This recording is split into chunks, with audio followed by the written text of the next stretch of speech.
مسلم لیگ نون په مری کې یو ډیر غټ اجلاس کړی دی چې په دې اجلاس کې د مسلم لیگ نون اهم چې کوم لیډرشپ ته پکې شرکت کړی دی.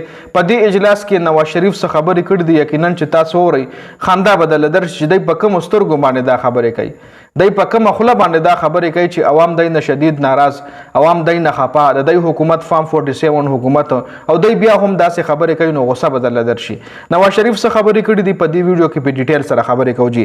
ټول نه پهله خو نواز شریف وګوره دا اجلاس چې کوم مری کې راغوستل شوی دی او په دې اجلاس کې چې کوم د مسلم لیگ نون اهم لیډرشپ شرکت کړی دی نو دا اجلاس ډیر پر راغوستل شوی دی چې په آزاد کشمیر کې کوم الیکشن شو هغه مسلم لیگ نون ګټل زیات ستونه رډی دي. نو د اوس وزیر اعظم انتخاب د پر د اجلاس راغوستو چې موږ په آزاد کشمیر کې وزیر اعظم څوک جوړ کو دا غي منتخب کېدو د پر د اجلاس راغوستل چې په دې کې نواز شریف خبرې کړې. نواز شریف پکې ویلي دي چې موږ همیشه مخالفینو سره ښه سلوک کړی دی، یعنی زموږ چې کوم مخالفین دي سره موږ همیشه ښه سلوک کړی دی. نو دای مخالفین څوک دی پی ټی آی دا په پنجاب کې د حکومت ته کنه، په پنجاب کې څوک د پی ټی آی आवाज هم نشي کوله، په پنجاب کې د پی ټی آی لیډرشپ جلسه نشي کوله.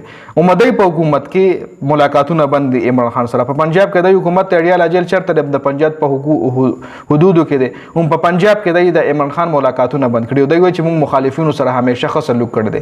نو که چېرې تاسو مخالفینو سره ښه سلوک کولو تاسو به والله لیور پلینګ فیلډ ورکولو، لکه تاسو به لوي چې راځي مونږ هم جلسې کوو تاسو مو کوي پته په میدان لګي. لکه یو سړی وي چې ماشل غدا جمپ والبل ولوي راځه دا غز او د جمپ دا غز او د میدان او خشل غدا جمپ. نو چې ته ما مخالفینو سره خو سلوک کړی نو ایله لیول پلینګ فیلډ ورکا، ایله مزادي ورکا چې راځي ک جلسې کوي قسم کوي او راځي مونږ به بیا پته ولګي چې الیکشن سو غټي نو نه جی. نو دا ستا څنګه خسر کوته خپل نواز شریف ویلي دي چې الیکشن کې با په سیټ بایلو مونږ خپل حوصله نه بایلو جی. لکه آزاد کشمیر کې کوي مونږ یا سیټ نیم بایلل نو پاغه مونږ خپل حوصله نه دی بایلل پکار. دا هغه نواز شریف ته چې د خپل د یاسمین راشد سیټ وهله دی جی.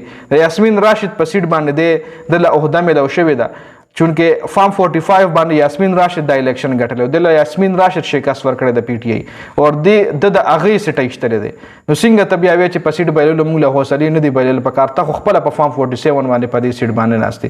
خپل نواز شریف ویلي دي چې مونږ به د عوامو اعتماد ته ټیسټ نه ورکو جی. د عوام چې کوم اعتماد دی به مونږ عوام به مون نه ډیسپوینټ کوو. نو عوامو ته به ته څنګه ټیسټ نه ورکې د پاکستان عوام چې کوم دی ګوره دلته ستاسو حکومت ته دا عوام تاسو نه څنګه په هر خبره باندې ناراضه دي. تا د عوامو د پاره څه کړي دي؟ هیڅ نه دي کړي د عوامو د پاره، نه د مهنګۍ ختمه کړې ده، نه د جابس کړي دي، نه د سنور داسې انفراستراکچر جوړ کړي دي. هیڅ قسم ډیولپمنټ د پاکستان عوامو د پاره نه دی کړی. خامخې نواز شریف ویلي دي که مونږ کشمیر کې ډیلیور نه کو، یعنی مونږ کشمیر کې صحیح حکومت نه کو نو د کشمیر عوام به مونږ نه خفه شي. نو خفه دي شي کنه تاسو د عوامو کومه پروا ساتئ؟ ته د کشمیر د عوامو خبره کې نو آیا په وفاق کې چې رسته حکومت ته نو د پاکستان عوام ته نه خوشحال دي؟ د پاکستان د عوامو په امنګو باندې ته مکمل اترو شوی نه جی. نو دا مزاحیه خبرې د خپل دغه کې کړې دي چې خپل د دغه برعکس دی، د خپل دغه اپوزیټ دی، د داسې خبرې کوي. خیر دا اپډیټ سودی حواله سره تاسو سره دا کمنټ لازمي وکړئ.